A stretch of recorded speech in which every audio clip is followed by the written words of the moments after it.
Bu günləri müsəlmanlar niyə bu qədər zəif, müsəlmanların qanı bu qədər ucuz olduğunu izah edəcəm. İzah edəcəm deyəndə ki, yəni qarşıma bir komment çıxdı. Ona görə ağlıma bu fikir gəldi ki, niyə ucuzdur? Mən bu mahnının halal haramından danışırdım. Bir dəqiqə. Mahnının halal haramından danışırdım. Bir nəfər YouTube'da yazıb ki, çox dərinə getmə. Onsuz da müsəlmanlar elə belə şey yazdırıq deyə müsəlmanları qaçır. Məsəl üçün gəlmir. Diskindirirsiniz də, yəni belə deyim, logikada desək. Cavabım onadır. Halal bəlli, haram bəllidir. Məsəl üçün bu mahnı mən orada əqidəyə, mənhəc söhbətini eləmirəm. Yəni bu mahnı haram olduğunu bütün müsəlmanlar bilir, yəni əksəriyyəti. Yəni bilməyənlərə də onu çatdırırdım.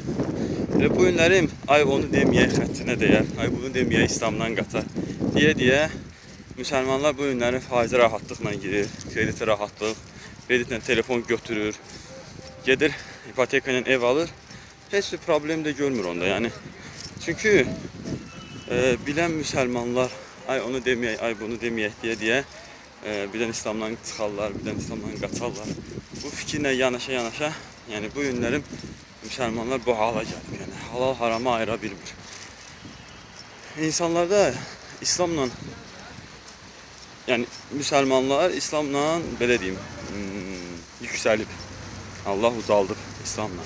Bu günləri biz İslamla yaşamasaq, öz əqidəmizi bilməsək, elə bilmirik, yaşamırıq deyə də bax bu gündədir müsəlmanların halı. Ona görə bütün ölkədə müsəlmanlar sıxışdırılır. Ölkədə əksəriyyəti də müsəlman öldürülür, yəni müharibə olan yerləri nəzərdə tutsaq. Yəni bildiyimiz halal haramı müsəlmanlara çatdırmalıyıq. Bu bəlli olan şeylərdir.